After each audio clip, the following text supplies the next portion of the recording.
අයිබෝවන් හැමෝටම අදත් ඔයාලව SL Acts on YouTube channel එකට සාදරයෙන් පිළිගන්නවා. ඉතින් O level exam එක ළඟ නිසා මං හිතුවා අලුතෙන් වීඩියෝ එකක් අරන් ආවොත් හොඳයි කියලා. ඉතින් මේ වීඩියෝ එකෙන් මං කතා කරන්න බලාපොරොත්තු වෙන්නේ ඔයාලගේ 10 වෙනි ශ්‍රේණියේ තියෙන භෝග වර්ගීකරණය කියලා පාඩමක්. ඉතින් ඒ යටතේ අපිට කතා කරන්න තියෙනවා විද්‍යාත්මක භෝග වර්ගීකරණය ගැන. මේකෙදි අපිට ශාක කුල වර්ග කිහිපයක් හා ඒවට අයත් භෝග වර්ග මතක තියාගන්න ඕනේ. ඉතින් මේක ලොකු පාඩමක් නොවුනත් සාමාන්‍යයෙන් MCQ ප්‍රශ්නයකට නැත්නම් දෙවෙනි කොටසේ ප්‍රශ්නයකට උනත් එන්න පුළුවන්. ඉතින් අපිට එක ලකුණක් උනත් ගොඩක් වැදගත්නේ. ඒ නිසා මේ කුල වර්ග ඒවට අයිති භෝග වර්ග මතක තියාගන්න එක ගොඩක් අයට අමාරුයි. ඉතින් ඔයා මේ වීඩියෝ එක දිගටම බැලුවොත් තවදුරටත් ඒක අමාරු වැඩක් නම් වෙන එකක් නෑ. එහෙනම් අපි වැඩි කතා නැතුව යමු අද වීඩියෝ එකට.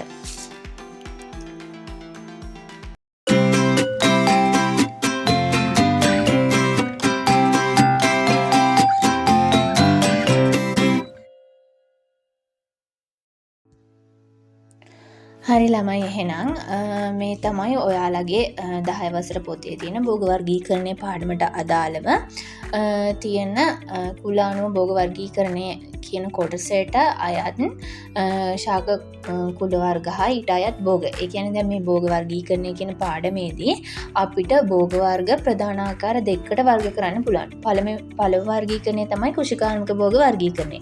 දෙවෙනි එක තමයි විද්‍යාත්මක භෝග වර්ගීකරණය. ඉතින් මේ විද්‍යාත්මක භෝග වර්ගීකරණය යටතේ තමයි මේ ශාක කුල ඊට අයත් වන භෝග විශේෂ තියෙන්නේ. දැන් ඉතින් ඔයාලා මේක කලින් ඉගෙනගෙන නැත්තම් පොඩ්ඩක් මේ කුල වර්ග ඔයාලා හයියෙන් කියවලා මේක පොඩ්ඩක් හුරු කරගන්න. ඒ කියන්නේ මේ මෙන්න මේ විදිහට කුල වර්ග තියෙනවා කියලා. මම උදාහරණයක් විදිහට කිව්වොත් හොයේසියේ කුලය, ෆැබේසියේ කුලය, කුකබිටේසියේ කුලය, සොලනේසියේ කුලය. ඔන්න ඔය විදිහට මේක චුට්ටක් කියවලා ඔයාලට හුරු කරගන්න. ඊට පස්සේ දැන් මම ඒ කාලේ පාඩම් කරද්දි මතක තියාගත්ත විදිහ තමයි ඔයාලට මේ කියලා දෙන්නේ. සමහර වෙලාවට මේ මට වඩා ලේසි ක්‍රම ඔයාලට හිතට එන්න පුළුවන්. ඒ අනුව ඔයාලා මේක මේ ඇග්‍රි විෂයට විතරක් නෙමෙයි අනිත් විෂයන් වලටත් ඔයාලට කැමති ලේසි විදිහකට ඔයාලා මේ මතක තියාගන්න ක්‍රම හදාගන්න. මොකද අපි සාමාන්‍යයෙන් දැන් කොච්චර දන්න දෙයක් වුණත් අර එක්සෑම් එක ලියන මොහොතේ අපිට අමතක වෙන්න පුළුවන්. ඉතින් අර ඔයාලටම ආවේනික කෙටි ක්‍රමයක් හදාගෙන තිබ්බොත් අපිට විශ්වාසයෙන් කිසිම බයක් නැතුව ඒ උත්තරේ හරි උත්තරේ ගහන්න පුළුවන්. නැත්තම් අපි ඔය කටපාඩම් කරලා මතක තියාගත්ත කිව්වට සමහර වෙලාවට මේ ගෙදර ඇවිල්ලා බලද්දී අපි හිතපු උත්තරේ නෙමෙයි අපි ගහලා තියෙන්නේ. ඒ විදිහේ අවස්ථා එන්න පුළුවන්. හරි. දැන් මේකේ මේ වගුව ගත්තාම එක වම් පැත්තේ තියෙනවා ශාක කුලය, දෙවෙනි පැත්තේ තියෙනවා අයත් වෙන භෝග විශේෂ වර්ගය. මම මේක දැන් මේ සොලනේසි දැන් මෙතන තියෙනවා අන්තිම කුලේ විදිහට තියෙනවා සින්ජිබරේසියේ කියන කුලය. ඉතින් මේක මම අර මගේ කලින් වීඩියෝ වල කියලා දුන්නා. එතකොට අර භෝග වර්ගීකරණය කියන වීඩියෝ එක මම මෙතනින් දාන්නම්. බලුවේ නැත්තම් බලන්න. මේ පාඩමට අදාළව ප්‍රශ්න සියල්ල සාකච්ඡා කරලා ඉවරයි. ඉතින් මේකෙත් අපිට MCQ ප්‍රශ්නයක් තිබ්බා. ඒකෙදි මම කිව්වා මේ සින්ජිබරේසියේ කියන කුලයට ඇත්වන ශාක තමයි ඉඟුරු කහ. දැන් කොහොමද අපි මේක මතක තියාගන්නේ? ඉංග්‍රීසි වලට ඉංග්‍රීසියෙන් කියනවා ජින්ජර් කියලා. ඉතින් ඔය ජින්ජර් සාමාන්‍යයෙන් එක ළඟින් යන වචන දෙකක් වගේනේ. ඉතින් ඒ හින්දා සින්ජිබරේසියේ කියන කුලයට අයිති වෙනවා ජින්ජර්. එහෙම නැත්නම් ඉංගුරු. ඉංගුරුත් එක්කම අපිට තව එකක් තමයි කහ. ඒ දෙක සාමාන්‍යයෙන් එක ළඟින් යනවා. දැන් ඔයාලා මේ භෝග ගත්තාම ඇත්තටම හරිම ලේසි. මොකද මෙයාලා අර එක කුලයට අයත් වෙනවා කියන්නේ මෙයාලා හැමෝටම සමාන එක ලක්ෂණයක් තියෙනවා. දැන් ඔය ඉඟුරු කහ චුට්ටක් වෙන් කරගන්න අපහසුයි. ඒ දෙන්නම එක වගේ. අන්න ඒ වගේ එයාලට මේ ආවේනික වූ එක ලක්ෂණයක් තියෙනවා. ඒ හින්දා තමයි එයාලා එකම කුලයකට අයිති වෙලා තියෙන්නේ. හරි. අපි ඊළඟ කුලය බලමු. ඇනකාඩියේසියේ කියන කුලය. මොකද්ද? ඇනකාඩියේසියේ. මේකට අයිති වෙන්නේ අඹ කජු. මම ඒක නම් මතක තියාගත්තේ මෙතන අයන්න කියලා. මෙතන හැබැයි තව ඇරිකේසිය කියන කුලයකුත් තියෙනවා. මම ඒක මතක තියාගන්න විදිය ඉස්සරහට කියලා දෙන්නම්. මෙතන ඔයාලා අයන්න ඒ කියන්නේ ඇනකාඩියේ 100ට අයිති වෙන්නේ අඹ කජු. ඒකෙත් ගත්තහම දැන් බලන්න මේ අඹවල එහෙම හැඩේ ගත්තහම අඹවල ෂේප් එකම තමයි මේ කජුවල කජු මදේ ෂේප් එකත්. ඉතින් ඒ දෙන්නත් එකම කුලයට අයිති වෙනවා. ඊළඟ කුලේ තමයි අම්බලි ෆරේ. මේ අම්බලි ෆරේ කියන කුලයට අයිති වෙන භෝග විශේෂ තමයි කැරට්, සූදුරු, මහදුරු, කොත්තමල්ලි. ඉතින් මං ඒක නම් මතක තියාගත්තේ අම්බලි. එහෙමත් නැත්නම් අපි අම්බිලි මාමේ මොකද කරන්නේ කියලා අහනවනේ. කියන්නේ අපි හඳ මාමගෙන් අහනවා මොකද කරන්නේ කියලා. ඉතින් හඳේ ඉන්නවා හාවෙක්. ඒතකොට හාව කන්නේ මොනවද? හාව කන්නේ මෙන්න මේ තියෙන කැරට්. එතකොට කැරට්, සූදුරු, ඔයාලා මෙතනින් භෝග වලින් එකක් මතක තියාගත්තාම එයාලත් එක්ක යන සෙට් එක සාමාන්‍යයෙන් හිතා ගන්න පුළුවන්. ඔය කැරට් වල, කොත්තමල්ලි වල අයිකෝ එයාලා පත්‍රාණුව සමාන වෙන්න පුළුවන්. නැත්තම් එයාලා කොහොම හරි යාලට සමාන ලක්ෂණයක් තියෙනවා. ඉතින් මේ අම්බලි ෆරේ මං කිව්වා අම්බිලි මාමා ඉන්නවා හඳේ ඉන්නවා හාවෙක්, හාව කන්නේ කැරට්. ඒකට මේ කැරට් අයිති වෙන්නේ අම්බලි ෆරේ කියන කුලයට. ඊළඟ එක තමයි රුටේසිය. රුටේසිය ගත්තහම අපි ඉංග්‍රීසියෙන් මුලට කියනවා රූට් කියලා නේද? ශාක මුලට කියනවා රූට් කියලා. මම ඒක නම් මතක තියාගත්තේ දැන් ඔය මේ දෙහි දොඩම් ඒක අපිට මුල් මගිනුත් පැල කරගන්න පුළුවන්. ඉතින් රූට් නැත්නම් එහෙම රුටේසිය කියන කුලයට අයිති වෙනවා දෙහි දොඩම් බෙලි දිවුල්. එහෙම නැත්නම් මම ඒක මතක තියාගත්තේ මුල හයිය ශාක කියලා. එහෙම මතක තියාගන්නත් පුළුවන්.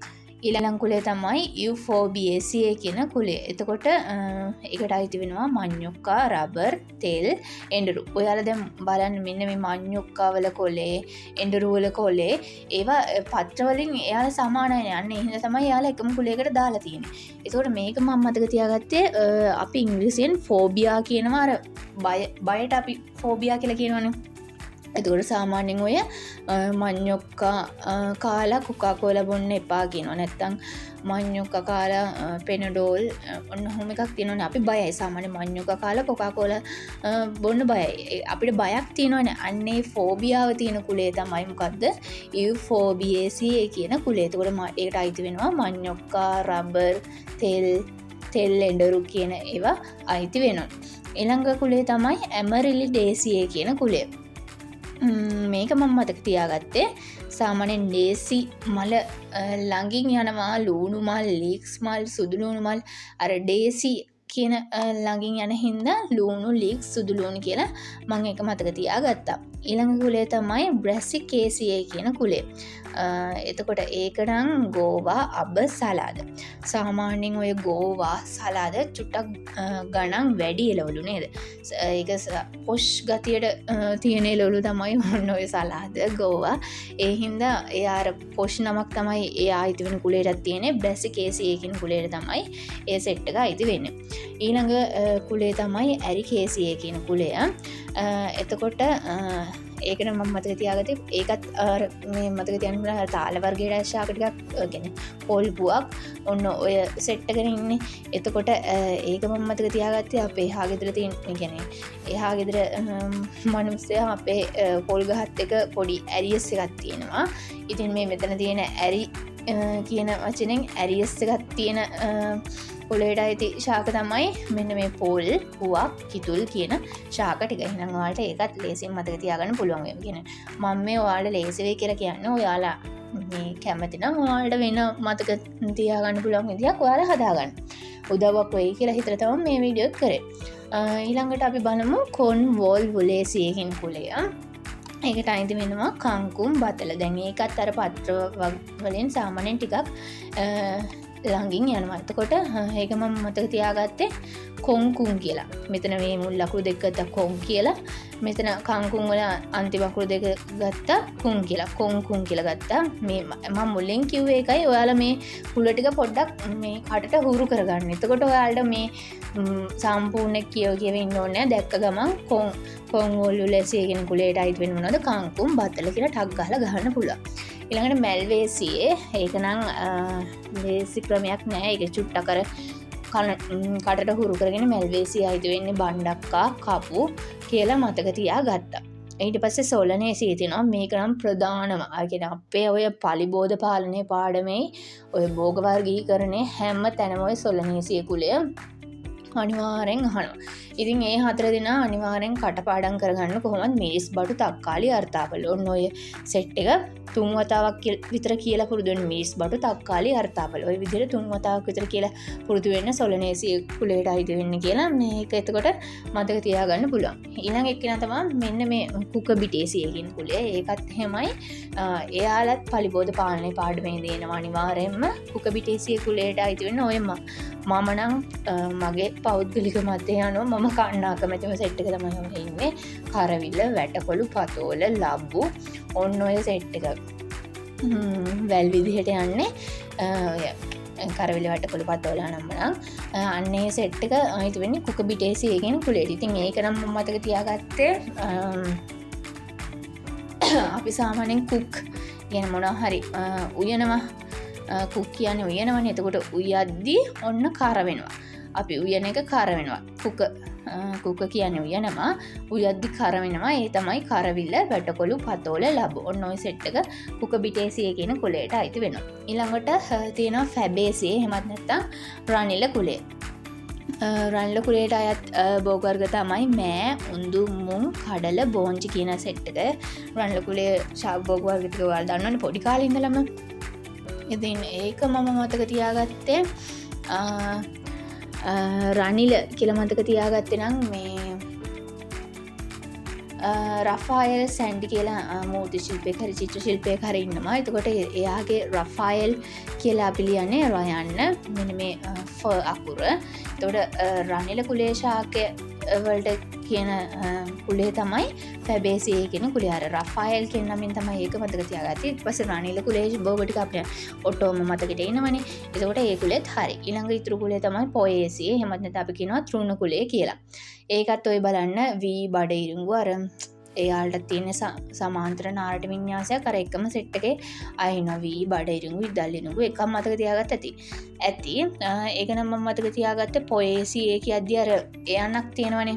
එයන්නයි වයන්නයි චුට්ටක් එකලඟින් වගේ යන හින්දා පොයේසිය කියද්දි ඒකෙන් එකක් මතක තියාගත්තා වී කියලා. ඊට පස්සේ එකක් මතක තියාගත්තා නම් වී බඩ ඉරිඟු ඉතුරු සෙට් එක හරි. ඔන්න ඔය විදිහට තමයි මම මතක තියාගත්තේ නම්. ඉතින් වේගි වැඩිද මන් දන්නෙත් නෑ. කොහොම හරි මේ ඔය විදිහට මතක තියාගත්තේ මේ ඔයාලට ලේසි විදියක් තියෙනවා නම් එහෙම මතක තියාගන්න. මං හිතනවා ඔයාලට මේක තේරෙන්නේ නැති කියලා. ඔන්න මං ආයේ ටක් ගාලා සාරාංශ මුලින් ඉඳලා කියන්නම්. මම මේක පොයේසිය කියන එක මතක තියාගත්තේ ඒ අකුරෙන්. ඒ අකුරයි වී අකුරයි චුට්ටක් ළඟින් යන හින්දා පොයේසිය කියන කුලෙන් මම වී මතක තියාගත්තා. එකක් මතක තියාගත්තාම අනිත් සෙට් එක පුළුවන් බඩ ඉරිඟු ඉදල් ඉරිඟු. ඒතකොට ෆැබේසිය කියන්නේ අර මං කිව්වා රෆායල් කියලා මතක තියාගත්තා. රනිල කුලයේ ශාක ඒ කියන්නේ ෆැබේසිය. එතකොට ෆැබේසිය කුලයට අයිති වෙන්නේ රනිල කුලයේ ශාකය. එතකොට මෑ උඳු ඒ සෙට් එක මතක තියාගත්තා. කුකබිටේසිය කියලා කියන්නේ කුක් කියන්නේ මං කිව්වා උයනවා. උයද්දි කර වෙනවා. එතකොට කර වෙනවා කියලා එතනින් ගත්තේ මං කරවිල.